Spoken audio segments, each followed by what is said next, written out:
हनुमान चालीसा की वो चौपाई जिसे सुनकर बड़े बड़े वैज्ञानिक रह जाते हैं दंग। हनुमान चालीसा की इस चौपाई से हैरान है पूरा नासा। ये चौपाई बताती है सूर्य के अध्ययन की आशा, जिस पर वैज्ञानिकों ने खर्च कर दिए करोड़ और लगा दिया वर्षों का समय। उसे तुलसीदास ने एक झटके में दिया था लिखा। हमारे साथ जानिए पूरी खबर और समझिए कैसे हनुमान चालीसा की एक चौपाई ने बड़े बड़े वैज्ञानिकों को कर दिया पराजित।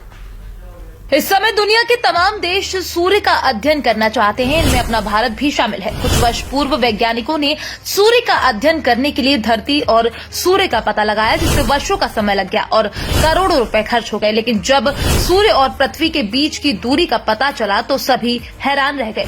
ऐसा इसलिए क्योंकि जिस दूरी का पता लगाने के लिए वैज्ञानिकों को बहुत मशक्कत करनी पड़ी, वो दूरी पहले से हनुमान चालीसा में लिखी हुई थी। जी हाँ, आप बिल्कुल सही सुन रहे हैं, धरती और सूर्य की दूरी पहले से हनुमान चालीसा में लिखी है।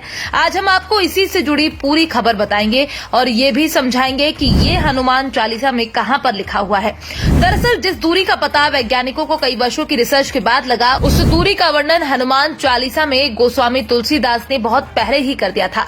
वैज्ञानिकों की माने तो सूर्य और पृथ्वी के बीच की दूरी करीब 15 करोड़ किलोमीटर है, लेकिन सैकड़ों साल पहले ही तुलसीदास द्वारा लिखी गई हनुमान चालीसा के एक दोहे में ये बता दिया था कि सूर्य और पृथ्वी के बीच 15 करोड़ किलोमीटर की दूरी है। गोस्वामी तुलसीदास द्वारा लिखी हनुमान चालीसा के इस 18वीं चौपाई में सूर्य और पृथ्वी के बीच की दूरी का वर्णन करते हुए लिखा है, जुग सहस्त्र जोजन पर भानु, लील्यो ताहि मधुर फल जानू। वैसे ये दोहा अवधी भाषा में लिखा गया है। इस दोहे का हिंदी भाषा में अर्थ निकालें तो अर्थ निकलता है, हनुमान जी ने एक युग सहस्त्र योजन की दूरी पर स्थित भानु यानी सूर्य को मीठा फल समझकर खा लिया था। अब हम आपको इस दोहे की दूरी में बताए गए एक एक शब्द का मतलब समझाते हैं। दोहे में लिखा है, शब्द जुग का मतलब है युग और एक युग में 12,000 वर्ष होते हैं। तो वहीं दोहे में लिखा शब्द एक सहस्त्र का मतलब होता है 1,000। वहीं दोहे में लिखा शब्द एक जोजन को सरल भाषा में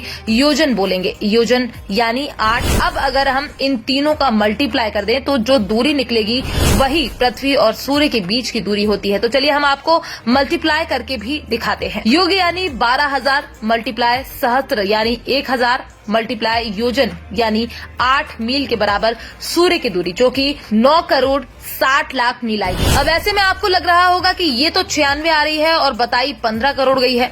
दरअसल अभी जो आपने कैलकुलेशन निकाला वो मील में निकाला है। जब हम इस मील को किलोमीटर में कन्वर्ट करेंगे तो वही दूरी निकल कर आएगी जो वैज्ञानिकों के द्वारा बताई गई है। जैसा कि 1 मील में 1.6 किलोमीटर होता है, यानी कि 9 करोड़ 60 लाख का मल्टीप्लाई हमको 1.6 से करना होगा। जब आप इसका मल्टीप्लाई करेंगे तो आंसर आएगा 15 करोड़ 36 लाख किलोमीटर। बस यही वो दूरी है जो गोस्वामी तुलसीदास द्वारा हनुमान चालीसा में बताई गई है, जिसको वैज्ञानिक भी सत्य मानते हैं। वैसे हनुमान चालीसा की इस चौपाई पर आपकी अपनी क्या राय है? क्या वास्तव में जिस पर बड़े बड़े वैज्ञानिक माथापच्ची कर रहे हैं उसे हिंदू धर्म ग्रंथों में सरलता से लिख दिया गया है? Bureau report, PDN news.